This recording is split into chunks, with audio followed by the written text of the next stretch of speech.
दोस्तों, आप सभी का स्वागत है अपने YouTube चैनल पर। दुनिया बहुत ही खूबसूरत है और यहाँ पर देखने के लिए बहुत सारी चीज़ें हैं। किसी भी जगह की खूबसूरती तब बढ़ जाती है जब वहाँ चारों ओर साफ़ सफाई हो, क्योंकि साफ़ सफाई से मन शान से भर जाता है। लेकिन दोस्तों, दुनिया में कई ऐसे देश भी हैं जो वाकई में बहुत ज़्यादा गंदगी फैलाते हैं। जब आप इन देशों को फोटो में देखेंगे तो लगेगा कि ये वाकई में बहुत ही खूबसूरत है, लेकिन अंदर की कहानी कुछ और ही है। आज हम दुनिया के सबसे गंदे देश दिखाएंगे, जिसे देख के कहेंगे अरे भाई, यहाँ लोग रहते कैसे हैं। तो आइए शुरू करते हैं आज की वीडियो। उससे पहले रिक्वेस्ट करूँगा, प्लीज़ वीडियो को लाइक करें, शेयर करें, साथ ही चैनल को सब्सक्राइब करके बेल आइकन को ज़रूर प्रेस करें। कॉन्गो। दोस्तों, ये अफ्रीका कॉन्टिनेंट का एक देश है जहाँ साफ़ सफाई का कोई कॉन्सेप्ट नहीं है। कॉन्गो में तरह तरह के लोग मिल जाते हैं, लेकिन यहाँ इतनी गंदगी है वो आपको कहीं और शायद देखने को ना मिले। आप जानते हैं इसका मेन कारण क्या है? ये है यहाँ की गवर्नमेंट की पुअर प्लानिंग। मैं आपको बताता हूँ दोस्तों, इस देश में बहने वाली नदियों का क्या हालत है। यहाँ पर जितने भी फैक्ट्री हैं उनको खुली छूट है कि यहाँ वेस्ट मटेरियल अलग अलग रिवर में डाल सकते हैं। यही वजह है कि यहाँ की वाटर क्वालिटी बहुत ही बेकार है। दोस्तों, कॉन्गो में सबसे ज़्यादा चमड़े का काम होता है और आप ये जहाँ पे इस तरह की फैक्ट्री होती है वहाँ पर गंदगी कितनी होगी। साथ ही साथ यहाँ के कैपिटल सिटी में भी आपको कई सारे एरिया देखने को मिल जाते हैं जहाँ आपको जाने का बिल्कुल भी मन नहीं करेगा। साफ़ सफाई से जुड़ी किसी को कोई वास्ता नहीं है इस देश में। यहाँ पर जाना और समय बिताना बिल्कुल भी आसान काम नहीं है दोस्तों। यहाँ पे नदियों का हाल देख के कोई भी हैरान हो जाएगा, क्योंकि यहाँ पर ऐसी बहुत कम जगह है जहाँ आपको साफ़ पानी दिखाई दे। इथोपिया। दोस्तों, ईस्ट अफ्रीका का देश इथोपिया सबसे गंदे देशों की सूची में सबसे ऊपर आता है। इस देश में अगर किसी चीज़ की सबसे ज़्यादा दिक्कत है तो वो है एजुकेशन की। यहाँ पे लोगों के बीच साफ़ सफाई के बारे में कोई भी जानकारी नहीं है और यही वजह है यहाँ पर आपको जगह जगह पर गंदगी नज़र आएगी। इथोपिया हर सुबह इतनी गंदगी निकालता है कि कोई भी इसको देख के डर जाएगा।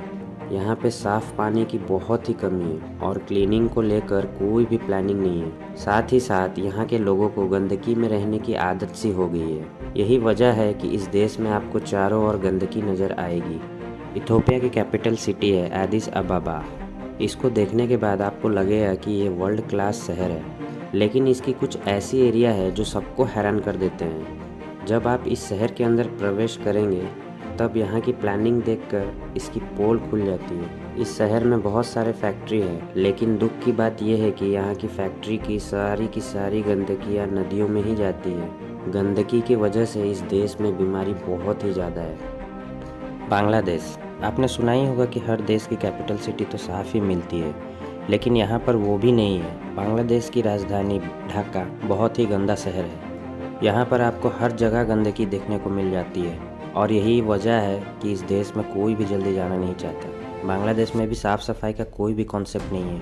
यहाँ जो भी फैक्ट्री है वो इतनी गंदगी फैलाती है कि यहाँ पे 2 पल के लिए रहना भी नेक्स्ट इम्पॉसिबल है। इस देश में कुल मिलकर 500 नदियाँ बहती है, लेकिन एक भी ऐसा नहीं है नदी जो अपने साथ साफ पानी लेके आती है। यही वजह है कि इस दुनिया के सबसे गंदगी वाले जगह की सूची में बहुत ही ऊपर रखा गया है। नाइजीरिया, अफ्रीका का एक और ऐसा देश जो बहुत ही पॉपुलर है। अफ्रीका के बाकी देशों के मुकाबले यहाँ की स्थिति कहीं ना कहीं बेटर है, लेकिन जब बात आती है साफ़ सफाई की तो ये देश भी पिछड़ा हुआ दिखाई देता है। यहाँ के कुछ एरिया ऐसे हैं कि मानो जन्नत हो, लेकिन एट द सेम टाइम कुछ जगह ऐसे हैं कि मानो यहाँ पर रहना किसी भी इंसान के लिए बिल्कुल पॉसिबल नहीं है। कुछ जगहों पर हर जगह गंदगी ही गंदगी है। नाइजीरिया में झोपड़ी बहुत है, लेकिन सबसे दिक्कत की बात यह है कि इन लोगों को साफ़ सफाई से कोई लेना देना नहीं है। यही वजह है कि यहाँ की गंदगी सर के ऊपर से बह रही है। यहाँ पर कई ऐसे लोग भी हैं जिनको नहाने तक का साफ़ पानी भी नहीं मिलता। गंदगी की वजह से एयर क्वालिटी दिन पे दिन खराब होते जा रही है। चाइना। दोस्तों, दुनिया के सबसे गंदे देशों की बात करें जहाँ पे साफ़ सफाई सिर्फ दिखाने की चीज़ है, उन देशों में चाइना का नाम बहुत ही ऊपर आता है। आपको ऐसा लग रहा होगा कि चाइना तो एक ऐसा देश है जो इस समय अमेरिका को टक्कर दे रहा है, लेकिन सच क्या है ये किसी से छिपा नहीं है। आज हम आपको ये बताते हैं इस देश में कितनी गंदगी है।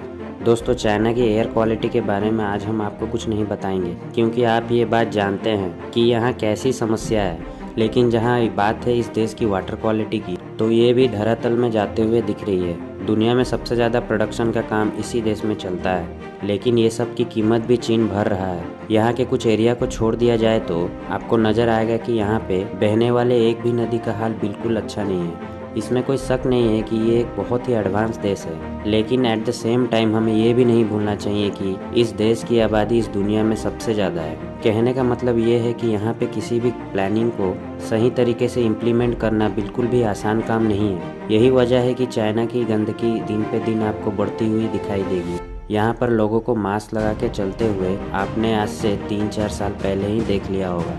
लेकिन सवाल ये है कि पानी की क्वालिटी और यहाँ बहने वाली नदियों की स्थिति कैसे सुधरेगी। ये बात चाइना को भी पता है कि तरक्की करने के साथ साथ आपको नेचर के हिसाब से भारी कीमत पड़ती है और आने वाले दिनों में चाइना को और भी बड़ी कीमत चुकानी होगी। बड़े शहर में रहने वाले लोग तो फिर भी समझदार हैं, लेकिन छोटे शहरों में लोग आज भी गंदगी हद से ज़्यादा फैलाते हैं। यहाँ पे जैसे ही आप आउटर सिटी एरिया में जाएंगे, जहाँ पर सबसे ज़्यादा फैक्ट्री होती है, वहाँ आपको चाइना की सही तस्वीर मिलेगी, क्योंकि यहाँ गंदगी ही गंदगी आपको आगे पीछे नज़र आएगी।